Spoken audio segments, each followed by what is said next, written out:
Speaking of which, I think that's a good transition to go to the most infamous of Magic the Gathering colors, blue.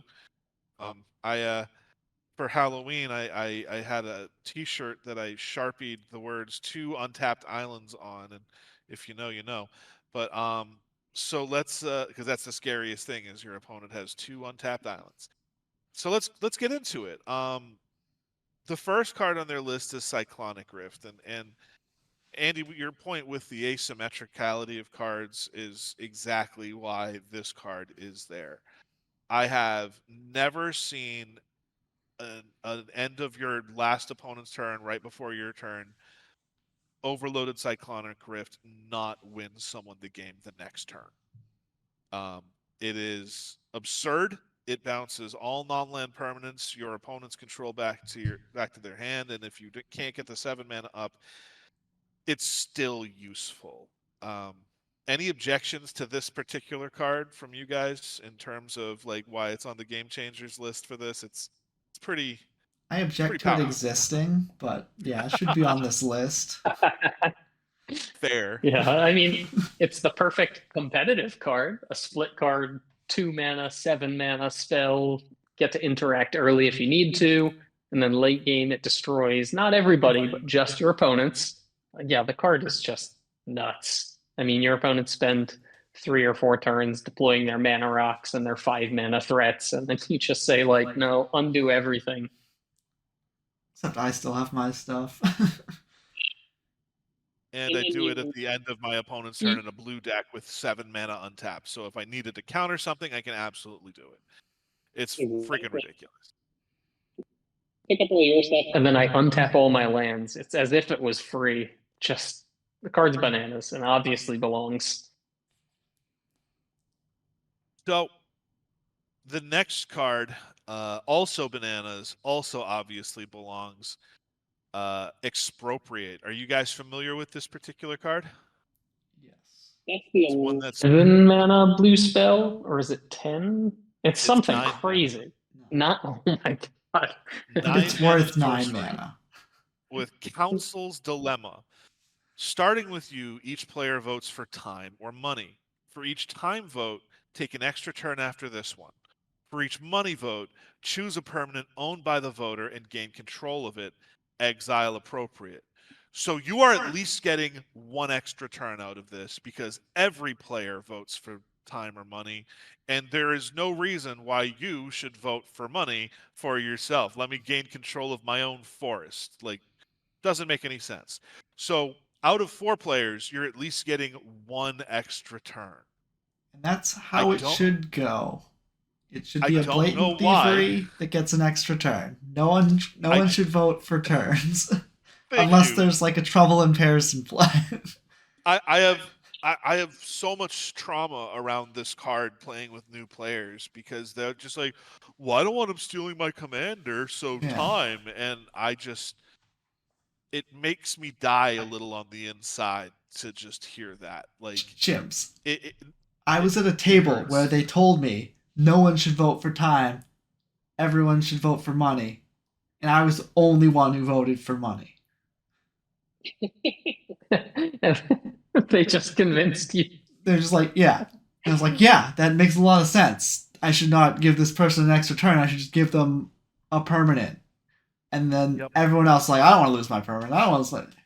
This person's deck isn't good. They're not going to win in these 4 extra turns. And to be fair, that person didn't win in those 4 extra turns because their deck wasn't particularly good. But still absurd.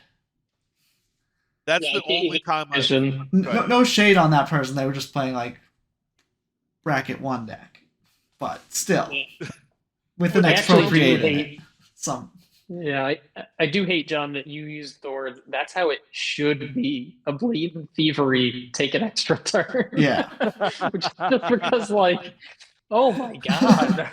Blatant thievery is like my go-to card for like, the EDH card, the like busted late game card that gets better with more opponents. Because that's what was good when I started. I was like, oh, this useless card is suddenly amazing in this format that's tailored for it. And then they just like made it better. I had a dude Flare of Duplication this card. and it hurt. It still hurts. This was like months and months ago, and I think about it at least once a week of just like, damn, that sucked. John's got the only story I've ever heard of where that card resolves and doesn't immediately win the player the game. Any issue with this being on the list, guys? My issue is that it's not outright banned. This is an example of a card where I would see it in my opening hand of a deck I was handed and be like, okay, we're playing no banless commander because it's just that insane. Like, as I've said before, sometimes I can't believe the cards that are still legal. And the Game Changers list is kind of a step between, legal and banned. So I do get that. But the card is just so absurd. If it's not banned, it has to be a game changer. Definitely. Yeah, 100% on that one. Let's move to the next card. One of my favorite cards of all time, Force of Will. Guys, this is probably either the best or the second best uncommon in the game. So Force of Will is a 5-mana counter spell, but you can exile a blue card from your hand and pay 1 life instead of paying its mana cost.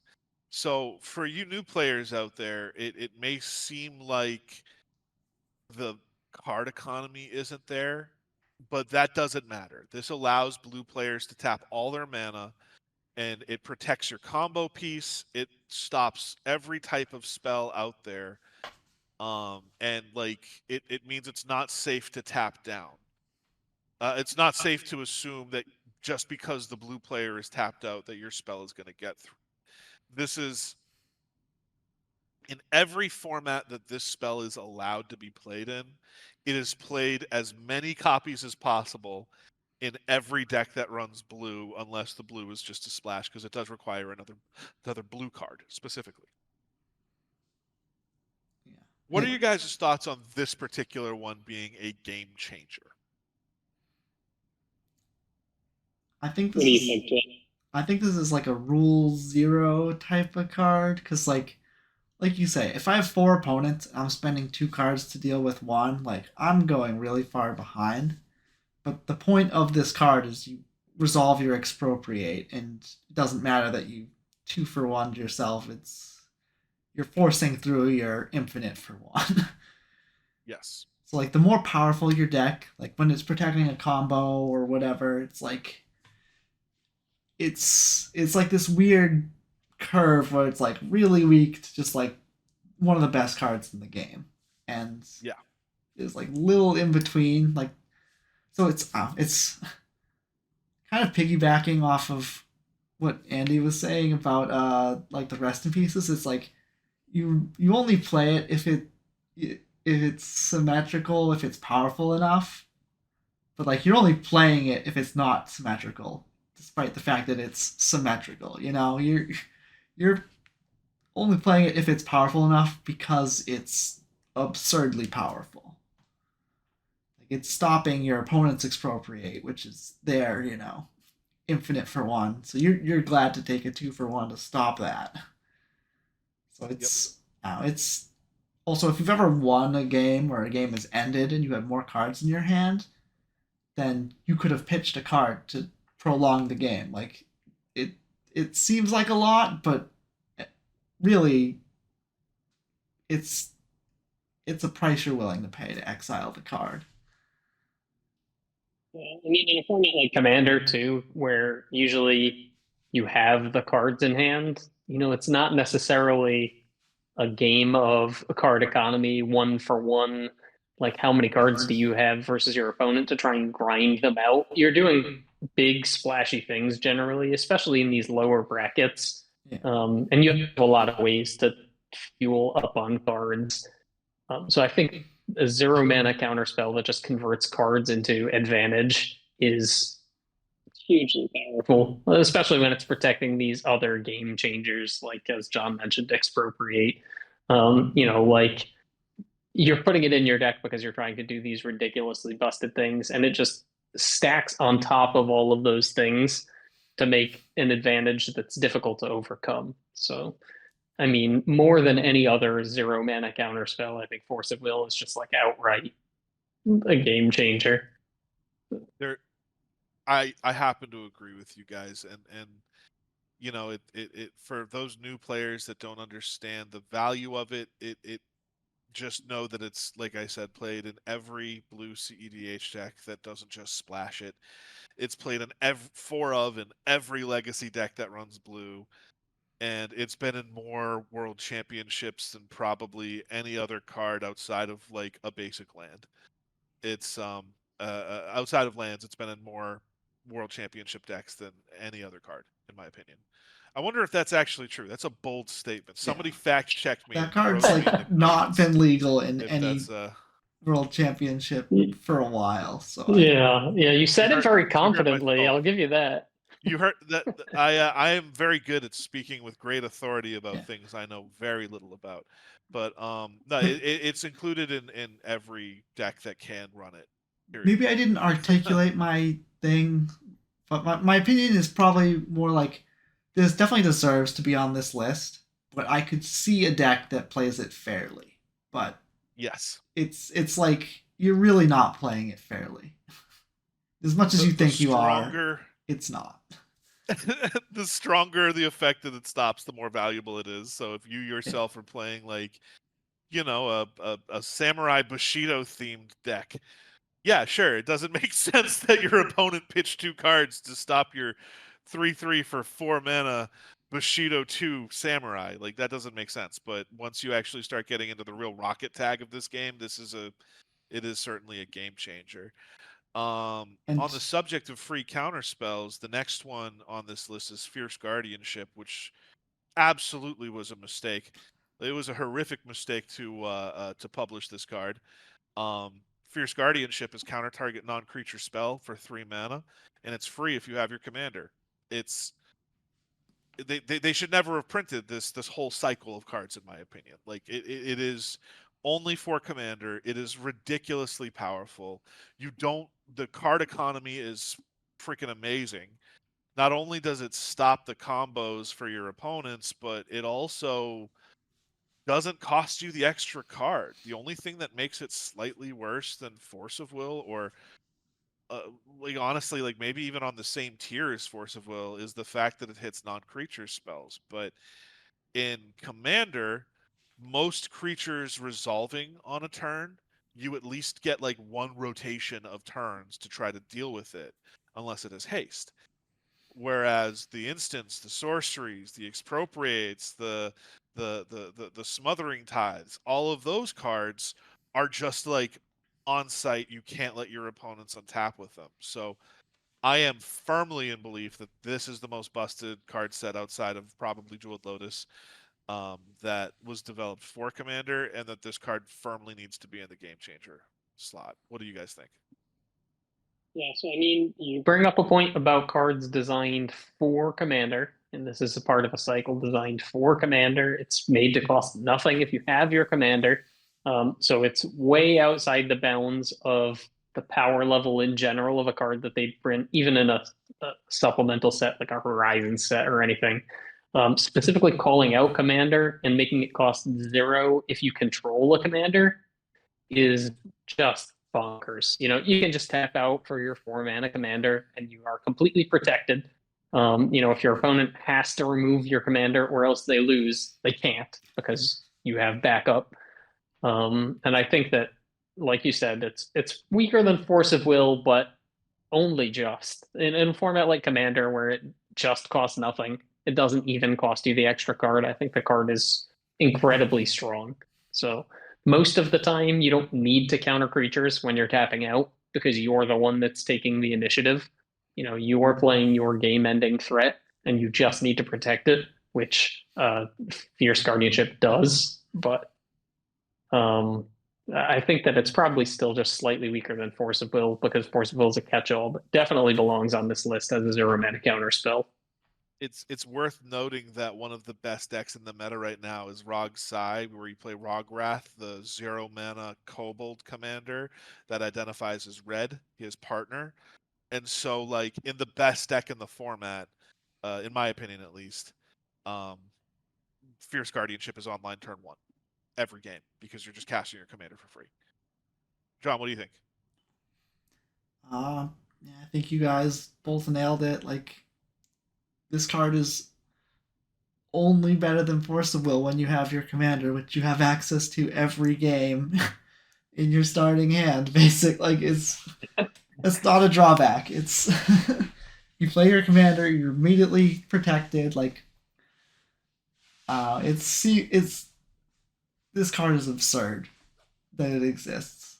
Like, maybe they could have gone the Kamigawa pitch spell route where it like costs at least one and you can reduce it or something, like make it cost blue when you have your commander in play, and then it's at least costs, it's a negate that's slightly better, probably still really good, Yes. but like it being free is so absurd.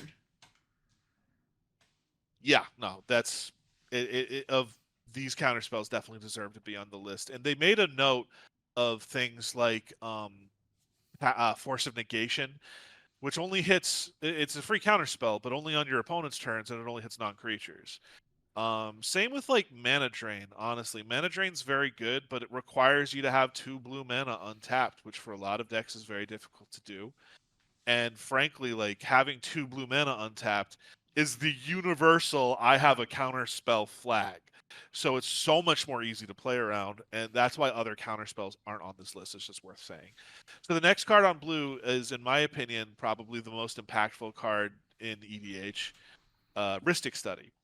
Rhystic Study, just as a side note for you players that are not like ancient and grizzled like we are, Rhystic Study was a common in Prophecy and a throwaway common because it was not good. It was just terrible in a 1v1 format, where on turn 3 you get to play a spell that might draw you a card in a game. It was terrible. But then EDH comes out and you're getting it out on turn 2, you're getting it out reliably on turn 2. And suddenly it's just drawing you like 7 cards over the course of this longer game with 4 players. At the worst case scenario for it, it's basically something that makes your opponent's spells cost 1 more, which is ridiculous in itself. But it even does things like, if your opponent's playing like this happened to me recently. I was doing a Hullbreaker horror combo where I'm like having to cast the same spells over and over again. Oh my god, that is not good with the Rhystic Study on the board. Suddenly my op is just like, I'm going to draw my library too. I'll get that, and I'll be able to cast the free counterspells off of it. Rhystic Study is busted in a 4-player format. Your guys' thoughts? No, fully agree. Rhystic Study, quintessential EDH card, in my opinion. It is like the embodiment of very strong cards that weren't good when they were originally printed. As you said, it was a throwaway common that became just like the poster child for an entire format. And I mean, if you tap out on turn 3 for this, like you said, you're going to draw a ton of cards. It's going to cost your opponents a ton of mana, and it's going to do both of those things in some combination that, as a Punisher effect, they get to choose. But there's just no right answer. It's just costed so well that when there's multiple people playing under it, you're going to just bury them. So, I mean, this card definitely belongs. It probably should be banned, in my opinion, but I know that it won't be, because again, it's a perfect commander card. But what do you think, John? I just want to say kudos, spelled the same but pronounced different for the plural. Kudos to Commander, and for recognizing that this card is a game changer. Like, this is the type of Soul Ring card where it's like, it's been around for so long, sort of it gets like grandfathered in, where it's like, oh, we can't ban it even though it's very clearly too good. It's like, just props to WOTC for at least putting it on this list, because everyone knows, like, one of the scariest things you can see is like, oh, this card is just gonna draw them 5 cards, or it's gonna, triple Stone Rain us every single opponent. Like, it's It's also just, sorry to interrupt, it's wildly annoying. Yeah. Did you pay the one? Did you pay the one? Did you pay the one? Pay the one. Did you pay? And everyone has different opinions on whether, I should announce as I'm casting a spell that I'm paying the one, or you have to remind me as the owner of the permanent. So it's one of those where it's like it causes fights even when it's, being played correctly. I think the ruling that I heard, at least from an EDH tournament, was you have to announce, do you pay the one? Yeah, the owner of the Because permanent it's has your to ability. remember Yeah, the trigger. But yeah, exactly. explain that to a casual player. You can't. And the amount of casual players that just don't pay the one, even though they have no fucking use for that mana, Yeah. I'm like just trying that to is represent your actually my biggest spells. pet peeve in Magic. I can't handle that. I just want to shake people. I won't, of course, because I'm not a sociopath. But like, it frustrates me so much when somebody's like, "Oh, I won't pay the one, but pass the turn." In my white deck with one colorless mana, like untapped, like I didn't pay the one. Well, I didn't feel like I needed to. Why would I have to? Because I can't believe I'm explaining this to you. Like, please just Your understand opponent's things. drawing cards is bad for you. Yeah, I do like that this effectively, the whole Game Changers list in general just effectively bans the card out of at least bracket 1 and 2. So, like you said, new players and casual players just shouldn't have to play against this. And at least it's now relegated to bracket 3 and up. Yep. So that's Ristic Study. No surprise that that's on the game changer list. And again, well done, WotC. Like, credit where credit is due. That card's a problem. The next card is one that I think shouldn't be on the game changers list because I think it should just be banned outright. Thassa's Oracle. And so here's my theory on that, right? So first of all, it's a 2 blue mana for a creature. You look at the top cards equal to your devotion of blue. If that's greater than the cards left in your library, you win the game. This is the classic 2-card combo piece with either Demonic Consultation or Tainted Pact, I think it's the names of the cards, where you resolve those 2 cards together and you win the game. Period. End of story. It's just gone. Now, I don't have a problem in CEDH with 2-card win cons like that. I don't think it's for CEDH, it's not overpowered. It's fine. My issue with it is the amount of time, the amount of deck list that's actually in.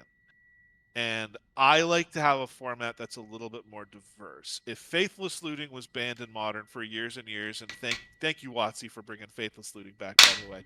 But if Faithless Looting was banned in Modern because it appeared in too many top deck lists, and now Commander is a real format, then probably need to ban Thassa's Oracle because it is the reason that basically everyone and their mother and their uncle plays blue-black.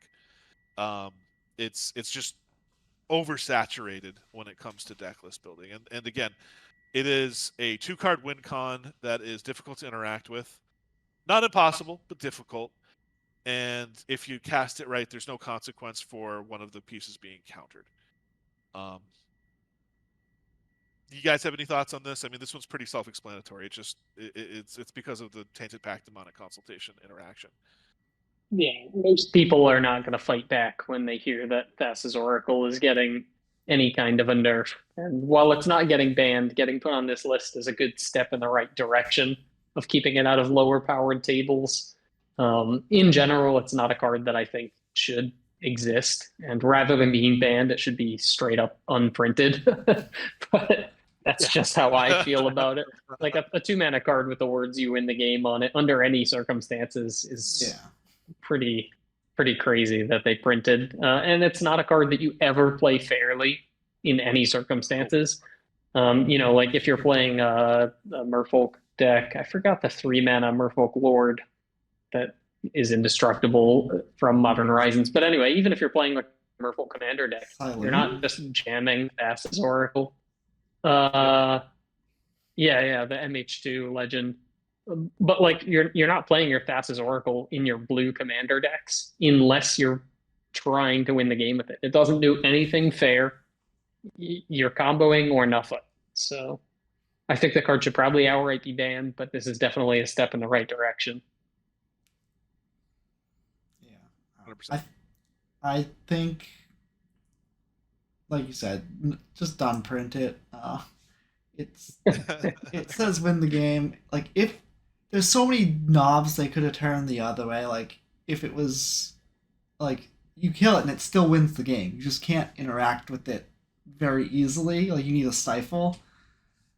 So it's like they could have just made it so, like, oh, if you have more devotion than your library, you win. That would be, at least nerf it a little bit. At least let you fatal push it and stop them from winning. But Yep. they didn't. You just win anyway, and it's just crazy that this card.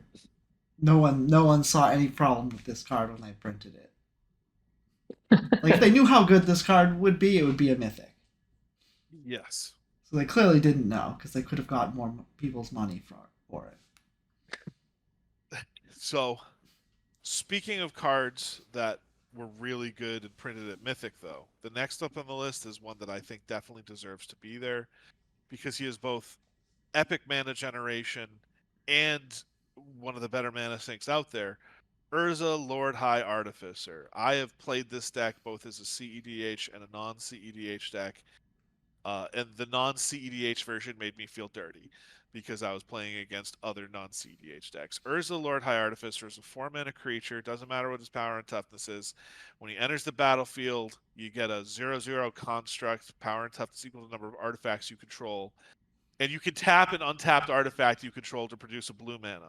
Then you can take that freaking blue mana, pay 5 of it, or 5 generic mana, because I can't say colorless anymore.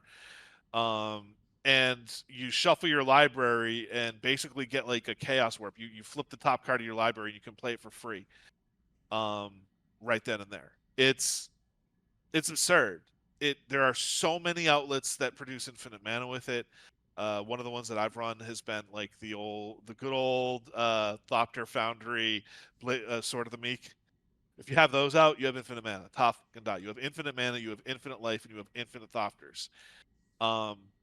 I hear Tomrod's Crypt becoming Mox Sapphire is pretty okay too. And the deck will run there's all these stacks pieces that are in the mass land removal, which I guess doesn't matter as much for tier 3 because it's not approved. But like Winter Orb and Static Orb and all of these other cards that were like, all these cards have been errated so that if they're untapped, they work, but if they're tapped, they don't. So They're not only not really erotic. It's ridiculous. They're mono artifacts, which used to be a thing. Oh, right. So it didn't say it on the cards, but it said mono artifact, which meant that it had this if it's untapped. So yeah, that makes so much sense. In yourself here, John. What? Really showing your age here, John. But that is true. Yeah. Back in my day, we played interrupt spells, and it was the same 10th second. But yeah, so those particular artifacts in this deck are insane. It is both like a piece of several different infinite mana combos, as well as an outlet for those combos in itself. And when one resolves, even if you're not playing an infinite mana combo, the pace of this game just went way up. Because now everything that you have is just cranking mana out. The amount of synergy that exists with this card outside of just the CEDH level is fucking absurd. Also, complexity of resolving an Urza turn optimally is so high that you have to really slow down your play. Someone used to play like the Paradoxical Outcome Modern deck, where you're like, I've got, a Sai and a Saheeli, and I need to like Urza into the right pieces, but like sometimes you just want to Urza first. Sometimes you need to just like do a bunch of stuff and then Urza at the end, and figuring out which is which is like so slow. I loved it because I got to take all the round time and think, but my one opponent didn't like it. I couldn't imagine what 3 opponents feel like. Ed, go ahead, please. So this is one that I actually disagree with And I know that Urza is just super, super strong, and I get it. It's a very powerful card. But in my opinion, you should be able to play powerful cards in Commander.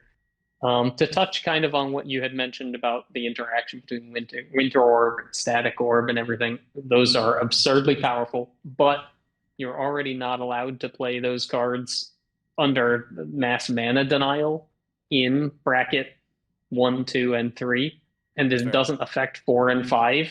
So as strong as I think ours is, and as complex as I think it is, and it's probably generally unfun when your opponent's like really popping off and has 10 artifacts and a bunch of token makers, and they're taking these really long turns. But in my opinion, I think that the card should be allowed. It's very, very strong, but it doesn't seem like it's doing anything completely ridiculous outside of the framework of the CEDH and really optimized decks. And again, that could be, I could be wrong, get in the comments. Like maybe I'm completely out of touch here. But I do think that Urza, as an absurdly strong card, is still just, it belongs. You should be able to play strong cards in Commander. Sure. I that's like fair. I like what you're saying, because like the thing that breaks it over the hump for me is that it turns those Winter Orbs, those Static Orbs, into asymmetrical stacks pieces, where you just like your opponents suffer the no untap, but then at the end of turn you're like, okay, I'll just tap this, and then I'm free to do whatever.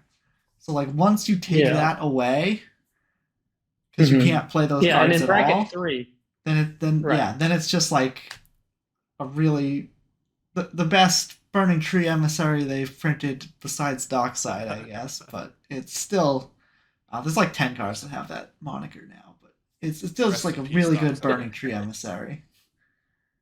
So I'm sure there's like weird ways you can just loop with it, where you like play it, make some artifacts, sack it, replay it, make more mana somehow. I'm sure there's like loops you can do, but I've seen combos with an interesting exclusion on this list that we'll definitely get to shortly. But what were you going to say, Nick? I was actually going to say almost the exact same thing. There's a couple of exclusions on this list for blue specifically.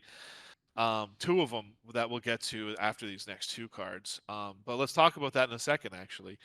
All right, so the next card on the list is Mystical Tutor, largely for the same reason that Enlightened Tutor was. It's just this cycle of tutors is pretty absurd. When you're getting the combo piece for your Thassa's Oracle, when you're getting the Farewell, when you're getting the Cyclonic Rift, you're getting just the options that you have is pretty. You're getting your Expropriate. Excuse me, your ad nauseums, all of that good stuff. Your force of will sometimes. It's just absurd, and I think that they did a pretty good job of explaining why these best-in-class tutors are included in this. I mean, do we need to discuss this anymore? I mean, we already covered this one pretty extensively. Yeah, fully agree. All of the 1-mana tutors should just be all of the top of your library tutors should just be on here. No questions asked. The next card on this list is Jin Gitaxia's Core Augur. Now, this is definitely a game changer. This is one of those asymmetrical stacks pieces that's really ridiculous. It is a 5/4 creature for 10 mana. It has flash. At the beginning of your end step, draw 7 cards. Each opponent's maximum hand size is reduced by 7. No more hands. You have to play the spell now or not play it at all. And this goes into the whole theme of just totally asymmetrical, completely destroys your opponent. Like, you now have to dump your hand on the next turn, whether or not it is good. And on every turn you get it, or else you don't get to keep the card. No more counter spells for your opponents, no more anything. Pretty self-explanatory for this one. I think it's a snap include. The formats that don't care about this as much are like CEDH, where you could just deal with it. You're playing Rocket Tag anyways. So really, this card, it's never really played in CEDH either because it costs too much. This card exists to grief new players on the 3 or below list. Like, that is why it exists. And yeah, no, it just slam dunk good inclusion in my opinion. Yeah, I agree. Even though it does cost 10, which to me is just like staggering. Like I know that EDH at these lower brackets is slow enough that you're able to cast your 10 drop. But like you said, it's just like the kind of person that gets upset to play against this card is exactly the kind of person that putting it on the game changers list, it prevents them from having to play against it. I think that this is a great include. As weird as it seems to have a 10 mana spell other than expropriate Right. on here. Yeah. Definitely a good include in my opinion. What do you think, John? Yeah, it's a 10 mana spell, but like you can reanimate it. Like that back when it was first printed, it was the reanimation target because Gristlebrand hadn't come out yet. And it's the type of thing was like if you don't have an answer for it, you're mind twisted. You lose your hand. It's not like, oh, you can't cast your hand till it's gone. It's like it goes to you discard it. So it's like, I reanimate it. If 2 people down the line, the second person has the answer, well, stinks to be you, first person. You play a land and a spell, and then you lose the rest of your hand. Basically, it's not a card that would have immediately jumped to my mind. I don't know if I've ever seen anyone play this except for me in my Joyra deck, but I've certainly enjoyed getting it into play, and this was one of the classic. My deck is a 7. What do you mean it's a 7? Do you mean it's a 7 because you're drawing 7 cards every turn now? Like, is that what that means? Is that the cards you're making me discard too? It's the type of card this is the classic that card. You don't see how prohibitive the stacks element is because you like kill them next turn anyway because you just drew 7. And they have no resistance because they don't get to keep counter spells in their hand. Yep. So, at least death is swift, right? Yeah. Yeah. No, this one definitely leaves no question in your mind about who's winning the game. If you let your opponent go to the next turn, not their next turn, the next turn, they basically already won. There are ways around it, like you have no maximum hand size. Well, no maximum hand size -7 is still no maximum hand size. But yeah. It's like those are they're drawing 7 cards every end step. Those are very rare effects, and yeah, it's just if it didn't draw you everything you needed as well. Maybe we could talk about it, but no. If you draw cards, new players play Reliquary Tower. It's thank me later. So that's the end of the blue set. Now I think that blue is like, should every card in blue be on the game changers list? I'm just kidding. I love blue. I love my blue players. I think there's some exclusions that were good, like the 4 mana counter spells, like the ones that you need to require mana for. So everything from like Spell Pierce to Mana Drain to Counter Spell, Rewind, all of that stuff. I think that those aren't game changers. They're just counter spells. And if you want to continue playing Magic, you just need to know how to play around them. The ones that were included on the list, there's no way of really playing around. You just have to assume they always have it, which is a terrifying way of living. But there are 4 cards that immediately jump to my mind, and both of them do. And there's 2 sets of 2 that do similar things. Now, we were alluding to this when we were talking about Urza, Lord High Artificer, but the first 2 cards, and I'll do these as a bunch, specifically are Displacer Kitten and Deadeye Navigator. I think those 2 should be included in game changers. I've never resolved one successfully and kept it till my next turn cycle or even the next opponent's turn and lost a game with either of those on the board. So Displacer Kitten is a 4 mana cute little kitten guy that whenever you cast a non-creature spell, you get to exile a creature you control and put it back into the battlefield immediately.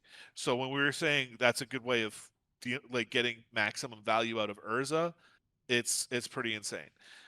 Displacer Kitten is part of like several many card combos.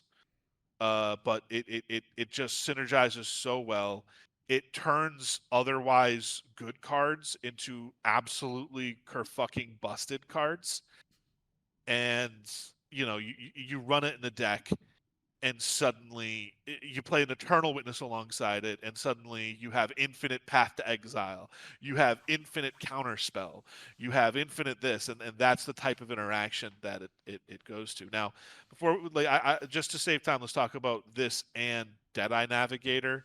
Deadeye Navigator is probably a little bit more egregious because there's so many 2-card infinite combos with it. It has the mechanic Soulbound, which is if it enters the battlefield or another creature enters the battlefield and this card is not soulbound to a creature, you can basically pair them together. Both Deadeye Navigator and the soulbound creature have pay a blue, pay a colorless, and flicker either of the creatures, right? So exile it and it comes back into play. That card is fucking absurd. It really, if Displacer Kitten is arguable, which it could be, I guess, Deadeye Navigator, in my opinion, is not. Every game that I've ever resolved a Deadeye Navigator, if I wasn't immediately stopped from activating the Deadeye Navigator, I have won. Peregrine Drake, infinite mana. You can do all sorts of nonsense with it. Like, you can Venser all the lands back to someone's hands. You can flicker anything, and it's just absurd. What do you guys think about those particular cards? Absolutely 100% should be on this list. Displacer Kitten, I do think that they're good as pairing them together because they do kind of the same thing. But the one that I was alluding to with the Urza is definitely Deadeye Navigator, which is like every time I see it when I'm playing, I can't believe that it's still legal. Every time a ban list comes out, I can't believe it doesn't get banned. The fact that it's not even on a game changer list is just mind blowing to me. Hopefully, this is something that they'll change with future iterations and at least kind of walk it back to be a game changer. I don't have as much experience with Displacer Kitten in EDH as I do in Cube and other formats where it's just incredibly powerful. So I can see how it would be insane in EDH as well. With Jeweled Lotus and Whitestone Weakstone and any number of other, planeswalkers. Like, it's just too easy to combo with other cards, any other cards. As long as you're casting non-creatures and have any other permanents, it's just insane. So I do think that both of those belong. But John, do you have any thoughts? Yeah, they're just so good. Like, even there's like this argument like, oh, well, I'm not doing any infinite combos. I'm doing it fair, but like, there's no fair way. No, you're not. There's no fair way to like, oh, I have this comes into play ability, and I can spend 2 mana ad nauseum to do it. Like, Deadeye Navigator also, like I say, it blinks itself. So if you have something else you want to do, you can just switch it. You can just move it over at whim. Like, there's no way that it's like ever okay. It's sorry, absurd. You're either winning the game or the game is only about how many times you can activate it, and that's not a game of Magic. That is, it's just ceases to be Magic at that point. I run it with Venser Shaper Savant to bounce spells on the stack and any permanent back to your hand, including your fucking lands. You run it with Peregrine Drake. It's infinite. Yeah. You run it with Peregrine Drake, and it's infinite mana instantaneously. You run it with Palancrone. It's instantly infinite mana. I've run it with freaking oh god, what's the mage that like bounces a creature and then they can't cast creatures with that name until your start of your next turn. Or mage, I've run it with Reflector Mage. I'll just throw it onto a Prime Speaker Zagana and draw my whole library. Like, there is no card that is fair when paired with especially Deadeye Navigator. You mentioned Eternal Witness, like, easiest auto include in most green decks ever. Eternal Witness, like, why wouldn't you have it? Like, even Reclamation Sage or Acidic Slime. God forbid Acidic Slime. Like, oh my god, yeah. Come on now. And the Come card, on now. What are the we doing card here? is also huge, right? Deadeye It's a Navigator. 5/5. It's a 5/5. Like, And it hates you. It hates you. yeah, the card is just so good. Sometimes I just pair it with a Restoration Angel because I'm tired of having to pick, you know? Like, let's just get it that way. All right, so those are those cards. Like, I think that they really should be included. The stronger of the two in EDH is, at the very least, is Deadeye Navigator. But Displacer Kitten is fucking absurd, and there are so many infinite combos with Displacer Kitten that it's just like, yep. Speaking of things that are infinite combo engines and should be lumped Before together. we get off Displacer Kitten, go ahead. The only experience I have with the Kitten was in Cube. Like Andy said, I had a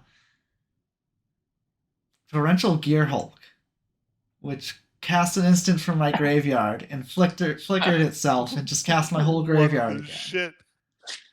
That's basically all I've ever done with a Displacer Kitten, and I am still coming down from that high. It is. So the only thing you've done with it is for 4 mana, cast every spell in your graveyard? Oh, interesting. Yeah, that's all I've done with it. And yeah, pretty good. Pretty sold on that card's power level. I run it in Galadriel, and I run it with a Timeless Witness and an Eternal Witness, and the Elshnoran Mother of Machines, and like even Thragtusk. Like, and it's just, it's kill on sight. If you play Displacer Kitten, you are my enemy. I will kill you with my Displacer Kitten because I understand, and it is on sight. Just needs to die. Well, the other thing with Displacer Kitten is that it can protect itself. Yes. So you can't kill it on sight. Like, as long as you cast it with a spell up, yeah, I mean, that's all you can do. Like, you got to wipe the board immediately, but there's no targeted removal that's going to hit it. Like, the card's pretty good. At my local hobby shop, the store owner, to whatever Magic conversation we're having, will always interject, but can it survive sudden spoiling? And that's the only other way of dealing with this nonsense. Sudden shock. Yes, sudden shock. Yeah, I guess. sudden shock, That'll do it. Split second is probably the strongest mechanic they've ever produced, besides maybe Cascade. But that's another conversation for what mistakes WOTC has made. So the next two cards are like these two. I'm going to talk about them both together. It's Hullbreacher Horror and Tidespout Tyrant. There's no universe that exists where those can be allowed to live past like immediately casting. You can't even counter Hullbreacher Horror. It's got flash. You polymorph into it as a standard CEDH vibe. I polymorph into it all the time. And it just basically, whenever you cast a spell for Hullbreacher Horror, it's you get to bounce target spell an opponent controls or target permanent to its owner's hand. That's not when you resolve the spell, when a spell enters the battlefield. That's when you cast a spell. So, first of all, if you have 2 fast mana rocks, ta-da, you have infinite mana. And infinite storm count. But you also can, with that infinite mana, at that point, just bounce all non-land permanents back to their owner's hand. Tidespout Tyrant is virtually the same. It's effectively the same, except it doesn't target spells. However, it doesn't say non-land permanents. It just says permanents. And yes, these cost a lot of mana to cast, but EDH has a lot of ways of cheating them out. And when they resolve, they have to immediately die. But the thing is, Hullbreacher Horror in particular protects itself. You go, I'm going to kill your Hullbreacher Horror.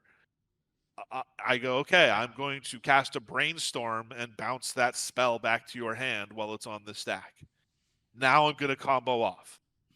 Like, it's absurd. It is a CEDH card. Like, if you are playing casually and you resolve a Hullbreacher Horror, you are a liar.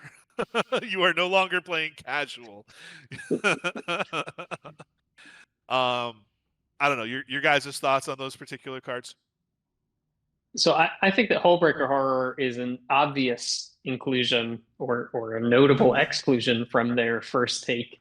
I don't feel as strongly for Tidespout Tyrant, specifically because it can't protect itself, and I think that's, and it doesn't have flash, which are two of the most frustrating things about a hull breaker horror. Is that you can't counter it. It comes down at the end of your opponent's turn. If you have removal for it, instead you don't, and then it combos, which makes it just the whole package all wrapped into one. It is very expensive, but in a format like Commander, you're going to get to that amount of mana before somebody kills you, and then you're going to use it to kill your opponent. I could see the argument that you make for Tidespout Tyrant. I think that that's more oppressive in CEDH and other formats where you can cast a lot of spells quickly, and you're more likely to cheat it out than just to cast it. So I could see Tidespout Tyrant being put on the list as well, but I think that Hullbreaker Horror should just absolutely be on here. I can't believe that they missed it. And like I said, I could see an argument for Tidespout Tyrant as well. What do you think, John? This might be covered under the 2-card combo thing, where it's like if you play it and just like, play it the way you would play it like a standard deck, where it's like, I've got some spells. This is just a fatty I use. Like, I guess it's probably fine. Like, when you're bouncing Soul Rings and Mana Vaults to make infinite mana, and when you're not doing that, but like every deck plays Soul Ring. It's like not hard to find ways to combo with this, so it's like you just naturally will have some combo with it in your deck, regardless of whether you try to. So it's like you can't really ever play it fairly. It's technically a 3-card combo because it requires Soul Ring and one other thing, and Hullbreaker Horror. So there you go. If you're spiky about it, I would say that it's a 3-card combo and needs to be included on the list just for clarity. Yeah, but it's one of those super modular things where it's like anything goes into those slots. Any mana rocks, any whatever payoff. It's very easy to find a way to do something awesome with it. And even if you don't net mana from it, like let's say you're bouncing a Soul Ring is being used to bounce an Arcane Signet, is being used to bounce a Soul Ring, and you're just netting 0. At the end of that, you simply Brainstorm or Aetherflux Reservoir or Tendrils of Agony or any storm effect, and ta frickin' da, you have just murdered the whole table. So like, it is absurd. There are a couple of cards that like could be on the list, but I think are only really oppressive that if they're paired with cards like Hullbreaker or any of the cards that we mentioned. And notably that I'd love to hear a discussion about, that I've given some thought to, is Gilded Drake and Agent of Treachery. But I think those are only really game changers, not by themselves, but when paired with something like the Kitten or the Deadeye Navigator. I can tell you firsthand that Agent of Treachery Deadeye Navigator is hilarious and fun to play against, and and average game of Magic where those cards allow you to steal your opponent's creatures. But I don't think they deserve to be there necessarily. It's just something that I think is worth noting, is that there's all these other cards in blue that are really good, but require other stuff to work, which is why I didn't put Dramatic Reversal here, which could be like an infinite combo with another thing. I don't think you're playing Dramatic Reversal unless it's an infinite combo. So it's like, it's one of those where it's like, you're not up to anything good with this card. Yeah. I've resolved Dramatic Reversal by itself a couple of times just to get some extra mana so I could keep drawing cards. It ends up being like a ritual when you do that. But yeah, like same with High Tide and stuff like that. I don't think they deserve to be on there. All right, so that was blue. Anything that we missed, please put it in the comment section. We would love to hear it.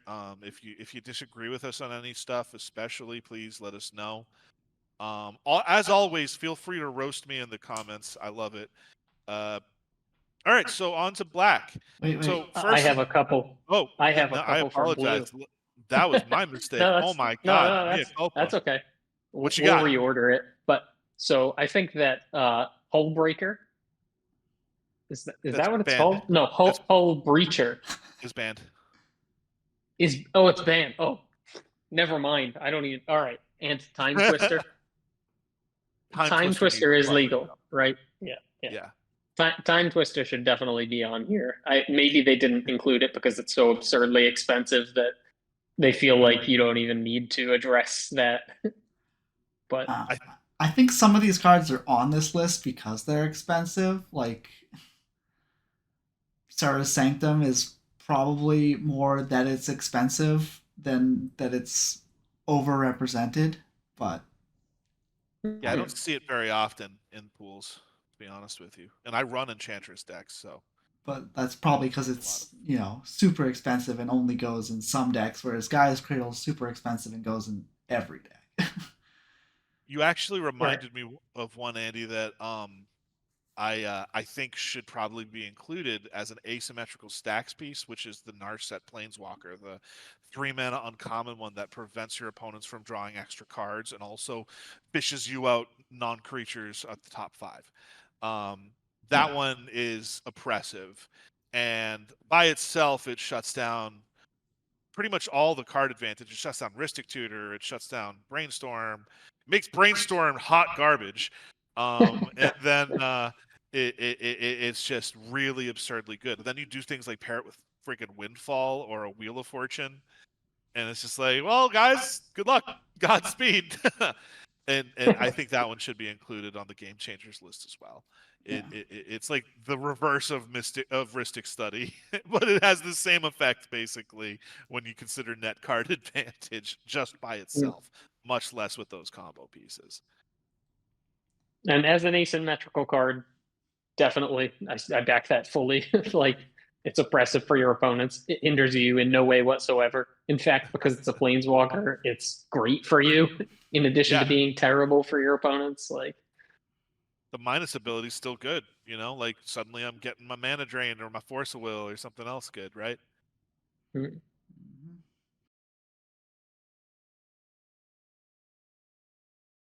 All right. If you want to see our introduction to the Game Changers and the bracket system, click here. If you want to see us talk about other colors on the Game Changer list, click here.